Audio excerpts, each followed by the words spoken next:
Good morning बच्चों। कैसे हैं आप लोग? ठीक ठाक होंगे। चलिए आज हम लोग स्टार्ट करते हैं जैक बोर्ड क्लास 12 के लिए एक नया और मजेदार टॉपिक जिसका नाम है लीनियर डिफरेंशियल इक्वेशन। देखिए हर एक साल क्वेश्चन जो है यहाँ से पूछता है और वो भी 5 नंबर का पूछता है, क्योंकि 5 नंबर जैक के लिए मायने रखता है। तो आज का जो टॉपिक है हम लोग का डिफरेंशियल इक्वेशन है। एकदम मजेदार टॉपिक है, समझते जाइएगा इसको। टॉपिक का नाम है डिफरेंशियल इक्वेशन। इसमें देखिए दो फॉर्मेट होता है। पिछला वीडियो में आपको बताए थे होमोजेनियस डिफरेंशियल इक्वेशन। देखिए होमोजेनियस डिफरेंशियल इक्वेशन और लीनियर दोनों लगभग एक ही जैसा सवाल आपको दिखता है, बस दोनों को पहचानने का तरीका जो है अलग अलग है। जैसे लीनियर डिफरेंशियल इक्वेशन का पहचान का तरीका क्या है, देखिए फॉर्मेट में है पहला डी वाई अपॉन में डी एक्स लिखा हुआ, डी वाई अपॉन में D X plus P Y के बराबर क्यू, या तो dx अपॉन में dy प्लस px के बराबर q। ये दोनों में से कोई भी एक फॉर्मेट पर क्वेश्चन आपका रहेगा, और दोनों में से सबसे ज्यादा जो चांस है वो आपका इस पर रहता है dy बाई dx पर, क्योंकि लगभग क्वेश्चन जो पूछा हुआ जैक में उसी पर पूछा हुआ है। अब इसका नियम क्या है समझिएगा, पहचानेंगे कैसे वो भी आपको दिखाते हैं। अगर यहाँ dy है तो जस्ट उसके आगे यहाँ y के फॉर्म में रहेगा। अगर यहाँ dy है तो जस्ट यहाँ y के फॉर्म में रहेगा। अगर यहाँ dx है तो आगे इसका x का फॉर्म रहेगा। बाकी बच गया P और क्या बोलो Q। ये P और Q कोई नंबर यानी कांस्टेंट होगा, या तो फंक्शन ऑफ x या तो y का होगा। वही नीचे लिखा हुआ है कि यहाँ या तो where P and Q are constant, या तो फंक्शन ऑफ x एंड क्या बोलो y। कहने का मतलब P और Q जो है, ये वाला P और Q होकर जगह पर कोई नंबर हो सकता है, नंबर प्लस भी हो सकता है, माइनस भी हो सकता है, डिवाइड हो सकता है, रूट हो सकता है, या तो x और y का कोई फंक्शन हो सकता है। अगर ये y है तो P x का फंक्शन होगा, अगर ये x है तो बगल वाला y का फंक्शन हो सकता है। नियम क्या है इसका समझिएगा, बनाने का तरीका क्या है। क्वेश्चन बनाने से पहले आपको मिला लेना है कि डिफरेंशियल इक्वेशन है या नहीं है। इसके लिए चेक करने का तरीका आपको बताया कि dy बाई dx रहेगा तो बगल में y रहेगा, और dx बटे dy रहेगा तो बगल में x रहेगा। सबसे पहले वही लिखे, first of all dy by dx और dx बटे dy। कहने का मतलब ये dy बाई dx और ये dx बटे dy, ये दोनों सिंगल होना चाहिए, सिंगल। इसके साथ में कोई नंबर या तो कोई फंक्शन नहीं होना चाहिए, और कैसा होना चाहिए, पॉजिटिव यानी धनात्मक होना चाहिए, पॉजिटिव होना चाहिए, नेगेटिव फॉर्म में भी नहीं होना चाहिए। सिंगल के साथ साथ ये पॉजिटिव होना चाहिए। जैसे ये पहला स्टेप मिलेगा उसके बाद हम लोग स्टार्ट करेंगे रूल नंबर पहला में लिखा हुआ फाइंड करना आपको P का वैल्यू और किसका वैल्यू, Q का। अब सवाल उठता है P और Q क्या है, तो आपको पता है फॉर्मेट में देखो, P होता है y के बगल या तो x के बगल, और बराबर के उधर वाला को बोलते हैं Q। तो सबसे पहले स्टार्ट करेंगे, फाइंड करेंगे P और Q का वैल्यू। दूसरा स्टेप में एक वर्ड लिखे find integrating factor. Integrating factor को शॉर्ट में IF बोला जाएगा, IF बोला जाएगा इंटीग्रेटिंग फैक्टर। फॉर्मूला होता है E के पावर इंटीग्रेशन, ध्यान दीजिएगा, E के पावर इंटीग्रेशन ऑफ P। अब बात रहा कभी कभी dx होगा और कभी कभी dy होगा। dx कब होगा, जब dy बटे dx होगा तो x के रिस्पेक्ट में है तो इंटीग्रेशन भी x के रिस्पेक्ट में होगा। और अगर dy बटे x सॉरी dx बटे dy होगा तो y के रिस्पेक्ट में, तो यहां इंटीग्रेशन p dy हो जाएगा। तो इंटीग्रेटिंग फैक्टर का फॉर्मूला होता है e के पावर में p dx।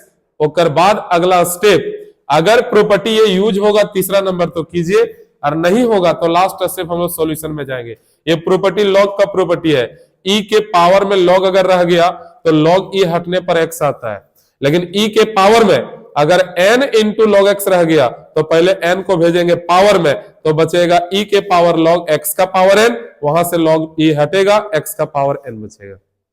फिर से एक बार सुन लो, फॉर्मेट दो टाइप का होता है लीनियर का, dy बाई dx या तो dx बटे dy। यहां देखिए py और यहाँ px, ये प्लस में भी हो सकता है या तो माइनस में हो सकता है, लेकिन ध्यान देना कि ये dy बाई dx और dx बटे dy सिंगल के साथ साथ पॉजिटिव होना चाहिए। पहला स्टेप आपको वो मिलाना है। दूसरा स्टेप में आपको P और Q का वैल्यू निकालना है। P और Q का वैल्यू छांटने के बाद तुरंत आपको इंटीग्रेटिंग फैक्टर का फॉर्मूला लगाना है, E के power integration of P।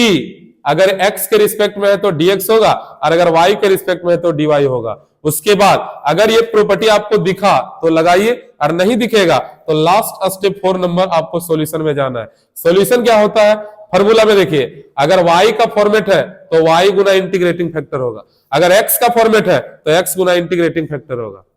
y का अगर फॉर्मेट है ये वाला, y का फॉर्मेट रहेगा तो y गुना इंटीग्रेटिंग फैक्टर, और अगर x का रहेगा तो x गुना इंटीग्रेटिंग फैक्टर। और बाद integration q into integrating factor, यहां भी integration q into integrating factor.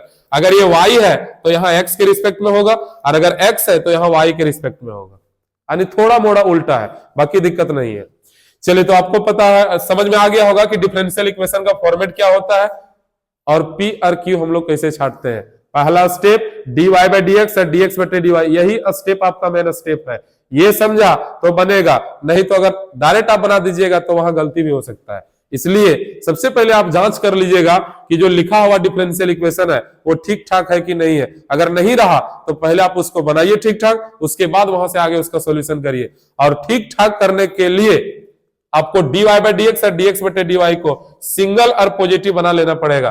बाकी उधर प्लस माइनस क्या उससे फर्क नहीं है, हम लोग को dy बटे dx और dx बटे dy को सिंगल और पॉजिटिव बनाना है। अगर आप p क्यू छाटना है, इंटीग्रेटिंग फैक्टर निकालना है, फॉर्मूला e के पावर इंटीग्रेशन p x होगा तो x के रिस्पेक्ट में, और यहाँ नीचे y होगा तो y के रिस्पेक्ट में। बाकी सॉल्यूशन में अगर y का फॉर्मेट है तो y गुना इंटीग्रेटिंग फैक्टर, और अगर x का है तो x गुना इंटीग्रेटिंग फैक्टर, बराबर में इंटीग्रेशन ऑफ q गुना इंटीग्रेटिंग फैक्टर, y है तो x होगा, और अगर x है तो यहाँ पर dy होगा। ये हो गया आपका लीनियर डिफरेंशियल इक्वेशन का पहचान का तरीका। अब बात रहा कि सर क्वेश्चन बहुत सारा लिखल रहेगा तो तुरंत हम लोग बना देंगे कि कुछ पहले देख लेंगे। सबसे पहले आपको देखना पड़ेगा कि वो लीनियर के फॉर्मेट में है या नहीं है। रहेगा तब आगे बढ़ना, नहीं रहेगा पहले बना लेना। जैसे देखो पहला नंबर क्वेश्चन यहां लिखे dy by D X plus का 2i बराबर sine x, dy by D X plus 2i बराबर क्या बोलो साइन एक्स। तो जैसे dy बाई डी एक्स लिखा हुआ, अभी आपको क्या बताया कि dy बाई डी एक्स हो तो सिंगल और पॉजिटिव होना चाहिए। तो देखो सिंगल और पॉजिटिव है, अगर ये dy है तो बगल में y होना चाहिए। देखो y भी मिल गया, अगर मतलब उधर क्या है उससे मतलब नहीं है। अगर dy है तो बगल y हो गया, और dy by D x single और पॉजिटिव है, मतलब ये लीनियर डिफरेंशियल इक्वेशन है। अगर बात करें दूसरा का तो देखो तो dy बाई डी एक्स है, क्या ये सिंगल और पॉजिटिव है कि नहीं है। अब बात रहा बगल का, तो y है तो बगल में y भी दिख रहा है, देख लो, अगर मतलब ये भी डिफरेंशियल इक्वेशन है। अगला देखिए dy बाई डी एक्स से पहले क्या लगा दिया माइनस, अगर dy बाई डी एक्स के पहले बोले ना होना चाहिए सिंगल और पॉजिटिव, लेकिन यहां पर क्या आ गया नेगेटिव, तो पहले इस नेगेटिव को हटाना पड़ेगा, उसके बाद आपको डिफरेंशियल इक्वेशन के फॉर्मेट में जाना पड़ेगा।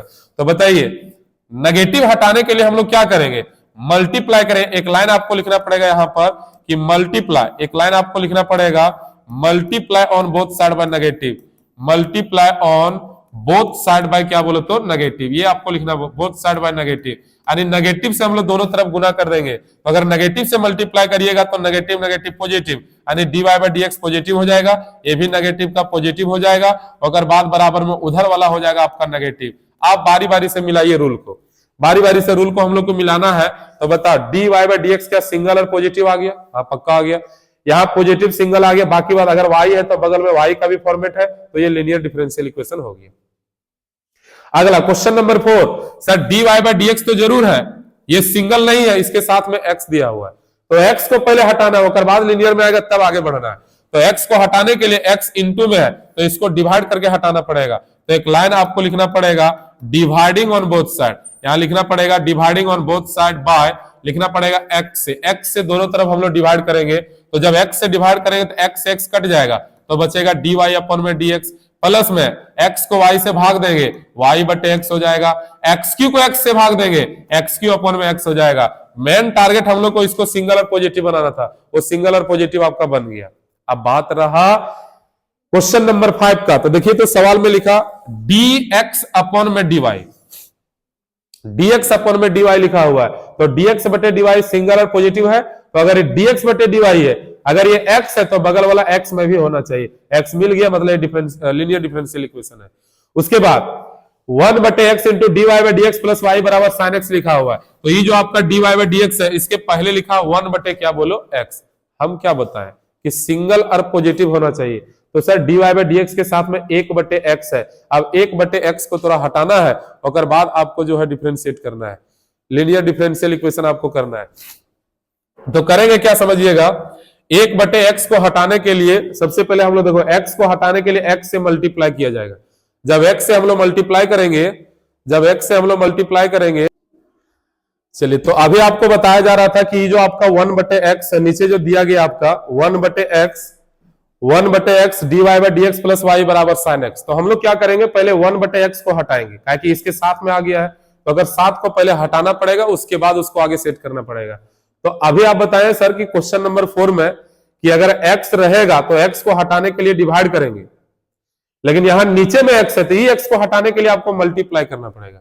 अगर हम लोग दोनों तरफ मल्टीप्लाई करेंगे तो x से मल्टीप्लाई करने पर x कट जाएगा, और x से मल्टीप्लाई करने पर आपका xy बन जाएगा, और x से मल्टीप्लाई करने पर x इंटू साइन एक्स हो जाएगा। उसके बाद dy/dx आपका सिंगल हो जाएगा। सिंगल होने के बाद अगर ये y है तो बगल y भी दिख गया, अगर बाद ये लीनियर डिफरेंशियल इक्वेशन आपका हो जाएगा। तो लीनियर डिफरेंशियल इक्वेशन का पहचान हम लोग को समझ में आ गया। उसके बाद अब हम लोग देखते हैं question differential equation, linear differential equation पहचानने के बाद हम लोग अगला स्टेप में फाइंड करते हैं पी और क्यू का वैल्यू। अब पी और क्यू का वैल्यू कैसे फाइंड करते हैं ये भी आपको बताया गया कि पी का वैल्यू और क्यू का वैल्यू कैसे फाइंड करते हैं। तो वाई के बगल में या तो एक्स के बगल में जो रहेगा वो पी होगा, और बराबर के इधर वाला आपका क्यू होगा। पी क्यू छाटने के बाद अगला स्टेप इंटीग्रेटिंग फैक्टर निकालेंगे, फॉर्मूला ई के पावर पी डी एक्स होगा अगर एक्स के रिस्पेक्ट में है तो, लेकिन अगर वाई के रिस्पेक्ट में रहा तो इंटीग्रेशन ऑफ ई के पावर में integration of P D Y होगा। अगर प्रॉपर्टी लगा तो लगाइए, और अगर नहीं लगा तो आपको डायरेक्ट सॉल्यूशन में चल जाना है। सॉल्यूशन होता है अगर फॉर्मेट y का है तो y गुना इंटीग्रेटिंग फैक्टर, अगर फॉर्मेट x का है तो x गुना इंटीग्रेटिंग फैक्टर होगा। अगर बराबर में इंटीग्रेशन ऑफ q गुना इंटीग्रेटिंग फैक्टर, y रहेगा तो इधर dx होगा, और अगर x रहेगा तो इधर dy होगा। चलिए इसके बाद अब हम लोग आते हैं क्वेश्चन में आपको ज्यादा क्लियर हो जाएगा। देखिए एक सवाल लिखा हुआ है, बोला solve the differential equation, DE short form में डिफरेंशियल इक्वेशन। बोला सॉल्व द डिफरेंशियल इक्वेशन, ये क्लियर एग्जाम में नहीं बोलेगा कि ये लीनियर डिफरेंशियल इक्वेशन है या तो होमोजेनियस डिफरेंशियल इक्वेशन है या तो वेरिएबल सेपरेबल है, ऐसा कुछ नहीं बोलेगा, ऐसा कुछ नहीं बोलेगा। इसमें क्या होगा कि आपको जो आपको खुद से पता करना पड़ेगा कि आखिर कहां का सवाल है, आखिर कहां का सवाल है। तो आपको चेक करना पड़ेगा सबसे पहले कि ये dy/dx लिखा है प्लस का 2y बराबर e का पावर x है। अभी आपको बताएं कि dy/dx को सिंगल होना चाहिए, देखो ये सिंगल है, पॉजिटिव ही है, और अगर ये y है तो बगल वाला y भी दिख रहा है, देख लो। इसका मतलब कि लीनियर डिफरेंशियल इक्वेशन है, और अगर ये लीनियर डिफरेंशियल इक्वेशन है तो फिर इसको बनाने के लिए हम लोग को पहले छाटना पड़ेगा p का वैल्यू और q का वैल्यू। अब p और q का मान कैसे छाटेंगे, चलिए स्टार्ट करते हैं, क्वेश्चन को बनाते हैं। देखिएगा चलिए सवाल में लिखा गया यहां पर, सबसे पहले इसको हम लोग लिखेंगे सॉल्यूशन। सॉल्यूशन में एक बार आप लिखिए क्वेश्चन को, लिखा dy/dx प्लस का 2y इज इक्वल टू लिखा हुआ e के पावर में 3x। पहला स्टेप आप छाटिए पहले p का वैल्यू और q का वैल्यू, क्योंकि ये लीनियर डिफरेंशियल इक्वेशन है। आप लिखिए है p के बराबर क्या है और q के बराबर क्या है, p के बराबर क्या है और q के बराबर क्या है। तो आपको पता है p जो होगा वो आपका देखिए तो y के बगल वाला होगा, तो अगर ये y है तो बगल y है तो y के बगल वाला ही p होगा, यानी p का वैल्यू आएगा 2। अगर बाद बच गया q, तो q बोले थे बराबर के इधर वाला आपका आएगा q। p और q छाटने के बाद दूसरा स्टेप था इसका निकालना इंटीग्रेटिंग फैक्टर। जब हम लोग इसका इंटीग्रेटिंग फैक्टर निकालेंगे तो फॉर्मूला होता है e के पावर इंटीग्रेशन ऑफ पहले होगा p, अगर बाद पता करो ये dx है तो यहां पर आपका dx आ जाएगा। इसके बाद e के पावर इंटीग्रेशन ऑफ p का वैल्यू कितना है 2, और बगल में आपका dx हो जाएगा। आपको पता है e के पावर में 2 का इंटीग्रेशन 2x होता है, करो तो e के पावर 2x आ गया इसका इंटीग्रेटिंग फैक्टर। एक बार फिर से आप देख लीजिए यहां पर, सबसे पहले क्या किया हम लोग, पहले छाटे p और q का वैल्यू। तो p क्या होगा अभी आपको बताएं कि लीनियर डिफरेंशियल इक्वेशन होने के बाद अगर ये y है तो बगल y होना चाहिए, y मिल गया, y के बगल जो बचेगा वो p का काम करेगा, सो p के बराबर 2 होगा। अगर ये माइनस में रहता तो p का वैल्यू -2 होता। अब अगर बात बराबर के उधर वाला हो जाता है q का वैल्यू, सो q बराबर हो गया e का पावर में आपका 3x। अब इंटीग्रेटिंग फैक्टर का फॉर्मूला होता है e के power integration of p dx है तो यहां dx हो जाएगा। उसके बाद e के पावर में p का वैल्यू है 2, तो 2 गुना आपका dx आ जाएगा। फिर उसके बाद इंटीग्रेटिंग फैक्टर के बराबर 2 का जो इंटीग्रेशन होगा वो सबको पता है 2 का इंटीग्रेशन 2x होता है, यानी e के पावर में 2x इसका इंटीग्रेटिंग फैक्टर आ गया। इंटीग्रेटिंग फैक्टर आने के बाद हम बोले थे अगर कोई प्रॉपर्टी लॉग का लगेगा तो लगाइए और नहीं लगेगा तो आगे बढ़ जाइए। तो कोई प्रॉपर्टी नहीं दिखा तो आप सॉल्यूशन पर बढ़ जाइए। चलिए सॉल्यूशन का तरीका होता है, देखो बाबू यहां लिखेंगे now solution, linear differential equation का सॉल्यूशन। अभी आपको बताया गया अगर y रहेगा तो स्टार्ट y गुना इंटीग्रेटिंग फैक्टर होगा, y गुना इंटीग्रेटिंग फैक्टर होगा बराबर q गुना इंटीग्रेटिंग फैक्टर, और बगल में अगर y है तो यहां पर आपका dx हो जाएगा। अब वैल्यू सबका बैठाइए, इंटीग्रेटिंग फैक्टर का मान दिया गया है, बैठाते जाइए। y का y हो जाएगा तो यहां पर हो जाएगा y इंटू इंटीग्रेटिंग फैक्टर है e के पावर में 2x is equal to q का वैल्यू, सर q का वैल्यू पहले से दिया है e का power 3x into integrating factor लाए e का पावर 2x और बगल में dx। चलिए वैल्यू हम लोग वापस कर दिए। वैल्यू वापस करने के बाद देखो ये जो आपका लेफ्ट साइड है ना, इसका कुछ नहीं करना, ये डायरेक्ट यही रहेगा। बात रहा राइट साइड वाला, तो राइट साइड में लगा है इंटीग्रेशन, इसका मतलब आपको इसका इंटीग्रेशन करना पड़ेगा। अब इंटीग्रेशन का सारा रूल आपको जानना पड़ेगा, जितना शुरू से आप पढ़े हैं कोई ना कोई नियम पर आपका यहाँ आ ही जाएगा। अच्छा एक चीज देखो, ये वाला e के पावर 3x है, e के पावर 2x है, ये दोनों का बेस सेम है। देख लो अगर बेस सेम है पावर जुटेगा तो e के पावर हम इसको 5x लिख सकते हैं, तो ये बन जाएगा y इंटू e के पावर 2x के बराबर बन जाएगा e के पावर में 5x, इंटीग्रेशन आप यहां आ जाएगा dx। इतना आने के बाद e का पावर 5x का इंटीग्रेशन सबको जानता है, आपको पता है e के पावर x का इंटीग्रेशन जो होता है e के पावर x के बराबर होता है। e के पावर x का इंटीग्रेशन e के पावर x होता है। अगर आपको e के पावर 2x का इंटीग्रेशन करना है तो e के पावर 2x ही होगा, बट ध्यान ये देना है कि अगर ये लिनियर है तो लिनियर के साथ में जो रहेगा उसको डिवाइड कर देना है। अगर कोई पूछ देगा कि e का पावर 5x का बताइए क्या होगा, तो आप बताइएगा e का पावर 5x का e का पावर 5x ही होगा, बस 5x में x के साथ 5 है तो 5 से ये डिवाइड हो जाएगा। अगर नेगेटिव भी रहेगा तो नेगेटिव 5 से डिवाइड हो जाएगा, यहां आपका नेगेटिव आएगा। उसी तरह से इंटीग्रेशन जो आपका बगल में लिखा हुआ है वो e के पावर 5x का है, तो e का पावर 5x का इंटीग्रेशन हो जाएगा e के पावर 5x अपॉन में 5, यानी y इंटू e के power 2x upon is equal to e के पावर 5x अपॉन में आएगा 5 प्लस का c, और ये इसका लास्ट और फाइनल आंसर हो गया। ये है आपका लीनियर डिफरेंशियल इक्वेशन का सॉल्यूशन। ये है पहला क्वेश्चन, कोई टफ है नहीं, ज्यादा टफ है नहीं। पहले पी क्यू छाटिए, पहले आपको ये जांचना है कि लीनियर है या नहीं है, उसके बाद आपको ये जांचना है कि पी और क्यू क्या है। इंटीग्रेटिंग फैक्टर लगा, सॉल्यूशन में बैठाइए, इंटीग्रेशन अगर सिंपल हो गया तो ठीक है, अगर कोई रूल पर आ गया तो उस रूल से आपको बनाना पड़ेगा। जैसे मान के चलो यहाँ सिंपल आ गया, हम लोग बना दिए। मान के चलो कोई पुट करने वाला क्वेश्चन आया, पुट करके बनाना पड़ेगा। मान के चलो पार्शियल फ्रैक्शन आ गया तो उससे बनाना पड़ेगा। मान के चलो आपको बाय पार्ट्स का आ गया u इंटू वी, तो फिर u इंटू वी से आपको बनाना पड़ेगा। यानी कोई ना कोई इंटीग्रेशन यहाँ आपको दिखेगा, उसको बनाइए, सॉल्व करो, वही आंसर होगा। अब आइए क्वेश्चन नंबर स्टार्ट करते हैं हम लोग दूसरा। सवाल नंबर 2 में लिखा है x into D Y by D X plus का y बराबर x का पावर 5। देखिए जो रूल समझ में आ गया होगा, इस क्वेश्चन को स्टार्ट करने से पहले आप जांच करिए क्या ये डिफरेंशियल लीनियर डिफरेंशियल है, नहीं है तो पहले आपको बनाना पड़ेगा। चलिए बनाने के लिए हम लोग क्या करेंगे, वो भी नियम आपको बताएं। पता करिए क्या ये dy बाई डी एक्स है कि नहीं है।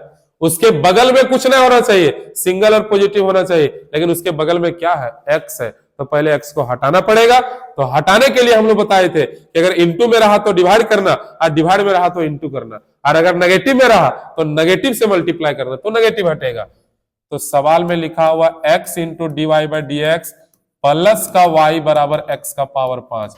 अब देखो पहले x को हटाना है, हटाने के लिए एक लाइन आपको लिखना पड़ेगा, डिवाइडिंग ऑन बोथ साइड। ये लाइन आपको लिखना पड़ेगा, dividing on both side by x से दोनों तरफ डिवाइड करेंगे। तो जब x से डिवाइड करें तो x और x हट जाएगा, तो केवल बचेगा dy बाय क्या बोलो dx, प्लस में y जाके यहां होगा तो y अपॉन में x हो जाएगा, बराबर में x जाके यहां डिवाइड होगा, एगो x कटेगा तो x का पावर 4 बचेगा।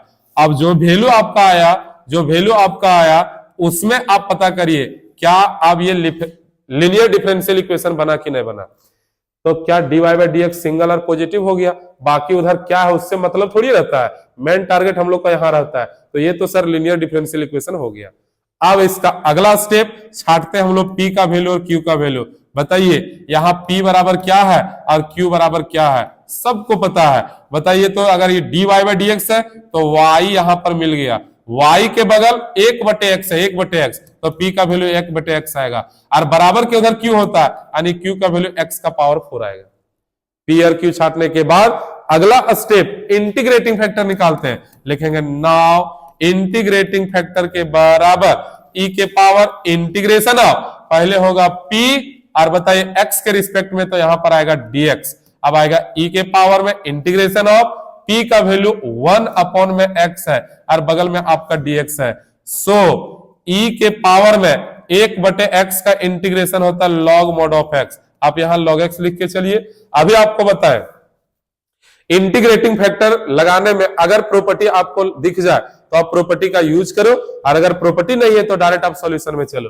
तो देखो बाबू, e के पावर में log आ गया, तो सर log का प्रॉपर्टी होता था e के पावर log x रहा तो डायरेक्ट ये बराबर x का आएगा। कहने का मतलब इंटीग्रेटिंग फैक्टर जो इसका आएगा वो e के पावर x के बराबर आएगा। इंटीग्रेटिंग फैक्टर e के पावर x के बराबर, e के पावर log x है यानी टोटल आपका x के बराबर आएगा। अब इसके बाद हम लोग इसका निकालेंगे सॉल्यूशन। सॉल्यूशन का तरीका आपको पता है, कैसे कैसे सॉल्यूशन निकाला जाएगा। सर सॉल्यूशन में क्या करते हैं, dy बाय dx है तो स्टार्ट y से करेंगे, यानी y गुना integrating factor is equal to q गुना इंटीग्रेटिंग फैक्टर, और बगल में क्या बोलो तो अगर y है तो यहां पर dx हो जाएगा। सारा वैल्यू वापस करो, y इंटू इंटीग्रेटिंग फैक्टर लाए x बराबर q का वैल्यू कितना है रे, q का वैल्यू हम लोग लाए x का पावर कितना 4, और गुना में इंटीग्रेटिंग फैक्टर कितना है बोलो x, और बगल में क्या आएगा dx आएगा। सो सर ये बन जाएगा x इंटू वाई बराबर x का पावर 4 और x को गुना करेंगे तो इंटीग्रेशन होगा x का पावर में 5। अब x का पावर 5 का हम लोग कैसे इंटीग्रेशन करते हैं, सबको पता है। x का पावर 5 का इंटीग्रेशन करेंगे तो x y बराबर पावर में एक जोड़ते हैं, x का पावर 6/6 लास्ट में प्लस c, और ये इसका फाइनल आंसर हो गया। ये था क्वेश्चन नंबर आपका दूसरा। चलिए उम्मीद है कि समझ में आया होगा। अगला क्वेश्चन लेते हैं, सवाल नंबर थर्ड नंबर में क्वेश्चन आपका लिखा हुआ है, तीसरा नंबर में सवाल आपका लिखा हुआ है dy by dx plus sec y बराबर 10x। चलिए अब तो आपको पता हो गया होगा कि कैसे पहचानते हैं लीनियर है या नहीं है। तो ये क्वेश्चन में आप पहले देख लीनियर है या नहीं है, और आप बताइए लीनियर है या नहीं है। अगर है तो स्टार्ट करिए, नहीं है तो पहले आप बना लीजिए। तो बनाने के लिए हम लोग क्या करेंगे, देखो सबसे पहले क्वेश्चन आप लिखते हैं तो यहां लिखेंगे dy अपन में dx, और प्लस में आ जाएगा ये आपका sec x, y बराबर में क्या बोले तो 10x। इसके बाद हम लोग क्या करेंगे, पता करते हैं कि लीनियर डिफरेंशियल इक्वेशन है कि नहीं है। तो नियम क्या है इसका बोलो, सर ये dy बाय dx को सिंगल होना चाहिए, तो क्या dy बाय dx सिंगल मिल गया। अब बाकी बात मिलाना, अगर ये y है तो बगल y होना चाहिए, देखो y भी मिल गया। अब हम लोग को p और q छाटना है, तो बता p क्या होगा और q क्या होगा। तो आपको पता है p का वैल्यू जो होगा वो sec x होगा, और q का जो वैल्यू होगा q का, वो q का वैल्यू आपका 10x के बराबर आएगा। p और q छाटने के बाद अगला स्टेप हम लोग निकालते हैं इसका इंटीग्रेटिंग फैक्टर। इंटीग्रेटिंग फैक्टर का फॉर्मूला e के पावर इंटीग्रेशन ऑफ p, यहाँ x है तो यहाँ पर dx आ जाएगा। तो e के पावर में इंटीग्रेशन ऑफ, सर p का वैल्यू है sec x, तो यहाँ लिखेंगे sec x और dx। अगर बात sec x का इंटीग्रेशन इंटीग्रेटिंग फैक्टर के बराबर e के पावर sec x का इंटीग्रेशन होता है log mod ऑफ 10x, तो आप log 10x लिख के बढ़ जाइए आगे। आप e गलो e से हट जाता है, प्रॉपर्टी बताए थे, तो e log e से हटेगा तो डायरेक्ट क्या बचेगा बोलो 10x, यानी इंटीग्रेटिंग फैक्टर जो आया, इंटीग्रेटिंग फैक्टर वो डायरेक्ट आपका 10x के बराबर आ गया। इंटीग्रेटिंग फैक्टर आने के बाद अब हम लोग अगला स्टेप इसका निकालते हैं सॉल्यूशन। सबको पता है सॉल्यूशन का तरीका। सॉल्यूशन में हम लोग क्या लिखेंगे, तो सर सवाल में y से स्टार्ट था तो y गुना होगा इंटीग्रेटिंग फैक्टर बराबर इंटीग्रेशन ऑफ q गुना होगा इंटीग्रेटिंग फैक्टर, और बगल में अगर y है तो यहाँ पर dx हो जाएगा। y का y रहेगा, इंटीग्रेटिंग फैक्टर के बराबर कितना लाए हम लोग 10x, तो यहाँ 10x बैठाएंगे।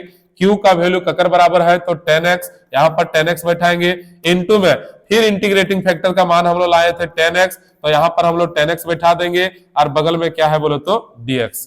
सारा वैल्यू वापस करने के बाद अब आप इसको आगे बढ़ा सकते हैं। ये y इंटू 10x का y इंटू 10x होगा, उसको तो कुछ करना ही नहीं है। बात रहा इधर का इंटीग्रेशन, तो इधर का इंटीग्रेशन को कैसे सॉल्व करेंगे, तो 10x को 10x से गुना करेंगे तो पहला स्टेप में 10 स्क्वायर x बनेगा, यानी y इंटू हो जाएगा 10x के बराबर इंटीग्रेशन ऑफ बन जाएगा 10 स्क्वायर x, और बगल में क्या बोले तो dx। अब सवाल उठता है कि 10 स्क्वायर x का इंटीग्रेशन क्या होता है, तो 10 स्क्वायर x का डायरेक्ट इंटीग्रेशन होता नहीं है, क्योंकि आपको पता है स्क्वायर के लिए दो एक का इंटीग्रेशन होता है, एगो सेक स्क्वायर का और एगो आपका कोसेक स्क्वायर x का। दो एगो स्क्वायर का आसानी से इंटीग्रेशन होता है, सेक स्क्वायर का 10x होता है और कोसेक स्क्वायर का माइनस कोटेक्स होता है। बाकी बच गए 4 गो, 4 गो स्क्वायर का इंटीग्रेशन कैसे करेंगे? तो फॉर्मूला पर आता है। आपको पता है कि साइन स्क्वायर का इंटीग्रेशन जब करिएगा तो फॉर्मूला 1 माइनस कॉस 2x/2 लगता है। अगर आप कॉस स्क्वायर का इंटीग्रेशन करिएगा फॉर्मूला 1 प्लस में कॉस 2x/2 लगता है। अगर आप सेक स्क्वायर का इंटीग्रेशन करिएगा तो फॉर्मूला इसका लगता है 1 प्लस में tan स्क्वायर x लग जाएगा। अगर आप कॉट स्क्वायर का कॉट स्क्वायर x का इंटीग्रेशन आप करिएगा तो फॉर्मूला जो लगेगा आपका कोसेक स्क्वायर, सेक स्क्वायर का फॉर्मूला तो डायरेक्ट हो जाता है, बात रहा tan स्क्वायर का। tan स्क्वायर का जो इंटीग्रेशन होगा वो हो जाएगा आपका सेक स्क्वायर माइनस क्या बोलो 1। और अगर कॉट स्क्वायर का इंटीग्रेशन आपसे पूछे तो आकर फॉर्मूला पहले लगाना पड़ेगा कोसेक स्क्वायर x माइनस क्या बोलो 1। तो यहां पर tan स्क्वायर है तो tan स्क्वायर का डायरेक्ट इंटीग्रेशन नहीं होता, पहले आकर बराबरी फॉर्मूला लगाना होगा और बाद इसका इंटीग्रेशन होगा। तो tan स्क्वायर x का फॉर्मूला होता है सेक स्क्वायर माइनस 1, यानी y इंटू हो जाएगा tan x बराबर इंटीग्रेशन अप हो जाएगा सेक स्क्वायर x माइनस 1 और बगल में यहां dx आएगा। अब इसका इंटीग्रेशन हम लोग को करना है। ये y का y इंटू में tan x रह जाएगा। अब बात रहा इधर का सेक स्क्वायर का इंटीग्रेशन क्या होता है? तो सेक स्क्वायर का इंटीग्रेशन tan x होता है, तो हम लोग यहां पर tan x लिख देंगे और उसके बाद बीच में -1 है तो -1 का हो जाएगा x और लास्ट में प्लस c और ये इसका फाइनल आंसर हो जाएगा। अगर आप इतना बनाइएगा, क्लियर कट बनाइएगा तो आपको 5 नंबर देगा। अगर कोई स्टेप आप चुराइएगा, स्टेप आप छोड़िएगा तो फिर नंबर आपका काट देगा, क्योंकि 5 नंबर ज्यादा बड़ा है नहीं, आपको इतना बनाना पड़ेगा। जब तक पूरा डिटेल नहीं दिखाइएगा वो नंबर देगा ही नहीं, इसलिए पूरा डिटेल दिखाइए, सब कुछ लिखिए, लिखने में क्या जाता है। चलिए तीसरा नंबर के बाद अगला क्वेश्चन हम लोग लेते हैं, क्वेश्चन नंबर 4। क्वेश्चन नंबर 4 में लिखा हुआ है dy बाय, क्वेश्चन नंबर 4 में लिखा हुआ है dy by x plus Y into dy by dx के बराबर 1। जब कभी ऐसा क्वेश्चन रहे ना तो पहला आप टारगेट ले लो कि dy बाय dx का मान पहले निकाल लो, ताकि क्वेश्चन जो सेट किया है ना वो 95% सवाल जो इसी पर सेट किया हुआ है, और बाद 5% जो dx बटे dy पर सवाल सेट किया हुआ है। तो पहला कोशिश कर लेना है dy बाय dx पर सेट है क्या, अगर नहीं रहा तब इसको इसमें कन्वर्ट कर देना होगा। तो चलो तो पहले dy बाय dx का मान हम लोग निकालते हैं। सबसे पहले यहां लिखेंगे हम लोग सॉल्यूशन। यहां क्वेश्चन लिखा x प्लस वाई ब्रैकेट के अंदर dy अपॉन में dx के बराबर 1। पहला स्टेप आप dy अपॉन में dx का मान निकाल लो, तो बताइए पूरे इंटू में है तो डिवाइड में आएगा, यानी 1 अपॉन में हो जाएगा, यहां पर आ जाएगा 1 अपॉन में होगा x प्लस का y। अब देखो जो dy बाय dx का मान हम लोग लाए हैं 1 बाय x प्लस वाई। अब इसका इसको आपको पता करना है कि लीनियर डिफरेंशियल इक्वेशन में है या नहीं है। तो एक चीज बता, लीनियर डिफरेंशियल के लिए ये dy अपॉन में dx के बराबर dy बाय dx प्लस में py बराबर में q के फॉर्मेट में होना चाहिए।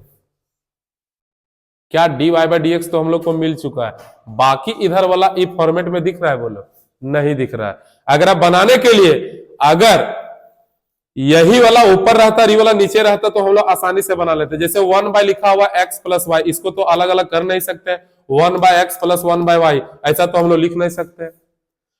अगर हम इसी को ऊपर कर देते हैं 1 बाय x प्लस वाई को अगर हम ऊपर कर देंगे तो x प्लस ये वाला y बन जाएगा। अगर आप इसको ऊपर करिएगा तो dy बटे dx बन जाएगा, dx बटे क्या बोलो dy, यानी dx बटे dy के बराबर ई वाला बन जाएगा। और ऐसा आने के बाद आपको पता है कि अगर x होगा तो बगल में x को खोजेगा, x तो इसको मिल गया, तो ये dx अपॉन में आपका dy, ये x को इधर ले आएंगे तो माइनस x के बराबर क्या आ जाएगा y। तो सर dx बटे dy मिल गया, x है तो बगल में x मिल गया, बाकी p और q आराम से हम लोग छाटेंगे और सॉल्यूशन कर देंगे, इसका जो आएगा वही आंसर होगा। चलो तो dy बाय dx तो ले आए हम लोग, लेकिन इस पर सवाल सेट नहीं हो रहा है, तो एक काम करेंगे हम लोग पहले इसको कन्वर्ट कर देंगे उल्टा। अगर आप इसको ऊपर लाएंगे तो ये भी ऊपर हो जाएगा, कहने मतलब इसको लिख सकता और मैं कि ये dx अपॉन में dy के बराबर बन गया x प्लस में y।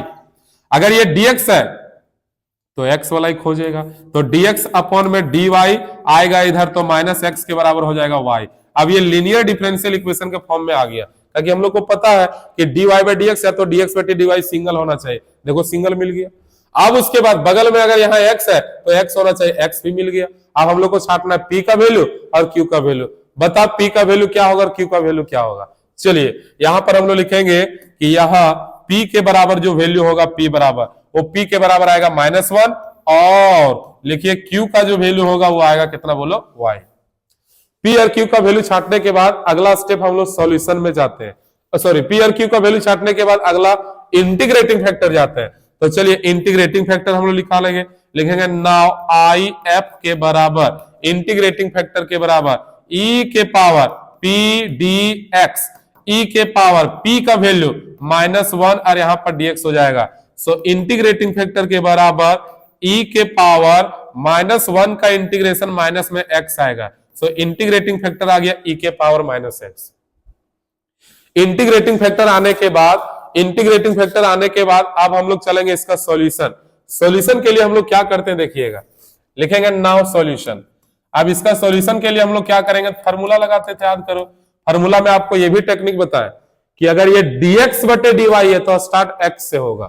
अगर मतलब कि x इंटू इंटीग्रेटिंग फैक्टर बराबर q गुना इंटीग्रेटिंग फैक्टर, अगर यहाँ x है तो ये वाला y हो जाएगा, कहना मतलब ये dy होगा। अब सारा वैल्यू को वापस कर देना है, तो बताइए x का x रहेगा, इंटीग्रेटिंग फैक्टर हम लोग लाए e के पावर -x, तो e के पावर -x होगा, इज इक्वल टू q का वैल्यू है अगर बराबर बोलो y के बराबर, तो यहां पर y हो जाएगा, इनटू में इंटीग्रेटिंग फैक्टर e के पावर में क्या है बोलो माइनस में x।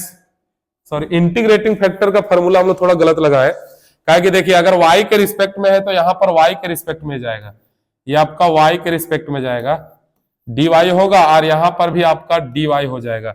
तो इंटीग्रेशन जो इसका आएगा वो e के पावर में -x नहीं होगा, e के पावर -y बन जाएगा। क्या कि आपको बताया शुरू में कि जिसके रिस्पेक्ट में रहेगा उसी के रिस्पेक्ट में यहाँ इंटीग्रेशन होता है। तो अगर dy है तो यहाँ dy हो जाएगा।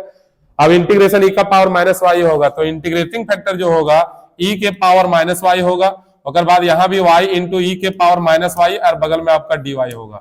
अब ये वाला जैसा है वैसा ही रहेगा, x इंटू e के power -y।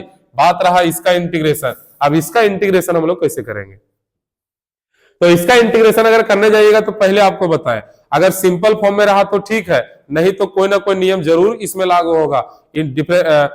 Integration, indefinite integration का जितना सारा टाइप हम लोग पढ़े हैं, कोई ना कोई टाइप का जरूर इंटीग्रेशन आपका हो जाएगा। तो बताइए यहां पर जो है ना, ये काम करेगा u का, काम करेगा v का, और u इंटू v का भी नियम आपको बताएं कि एक वर्ड होता है आइलेट के अनुसार पर अगर वो फंक्शन सेट है तब बैठाओ, और नहीं तो पहले उसको सेट करो उसके बाद आगे बढ़ो। जैसे आइलेट में क्या होता है, ILATE, आइलेट में क्या होता है, I से इनवर्स होगा, L से लॉग होगा, A से अलजेब्रा, T से ट्रिग्नोमेट्री, E से एक्सपोनेंशियल, और ये एक्सपोनेंशियल फंक्शन अब सबसे लास्ट में भी है, इसका मतलब ये u इंटू v पर सेट है।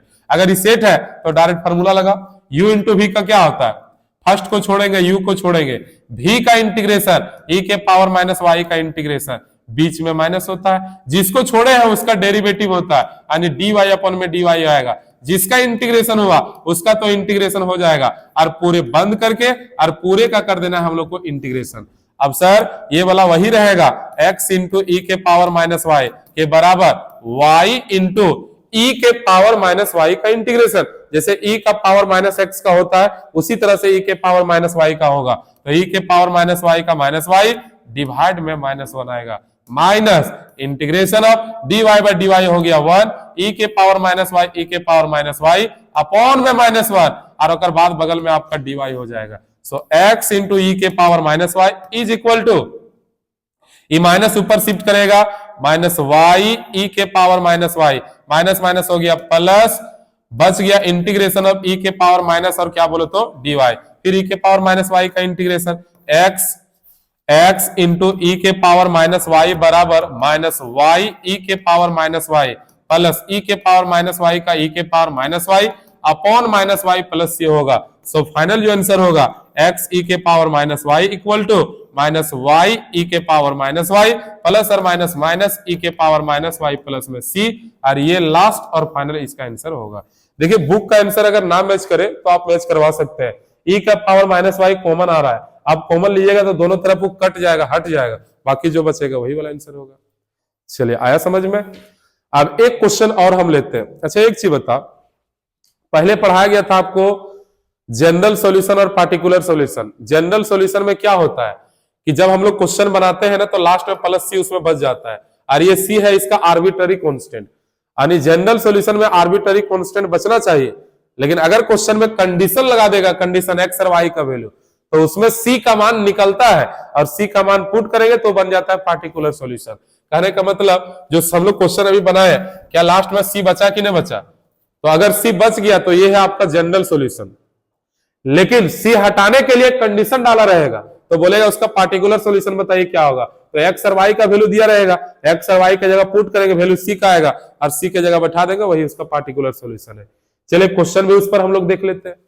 लास्ट क्वेश्चन है, देखिए सवाल लिखा कि dy by D X plus 2y into 10x is equal to sine X, y बराबर 0 जब x का वैल्यू 5/3 है, तो इसका बनाइए क्या होगा। तो जब इसको हम लोग स्टार्ट करेंगे तभी आपको बताएं कि अगर कंडीशन क्वेश्चन में डाल दिया, देखो ये है कंडीशन, यहां से अगर कंडीशन डाल दिया तो ये बन जाएगा पार्टिकुलर सॉल्यूशन। पार्टिकुलर सॉल्यूशन, और पार्टिकुलर सॉल्यूशन में आपको बताया गया था आर्बिट्ररी बचना नहीं चाहिए, वो हट जाना चाहिए। पार्टिकुलर सॉल्यूशन में कंडीशन दिया रहता है, अब बनाने का सारा वही तरीका होगा। चलिए क्वेश्चन में लिखा dy अपॉन में dx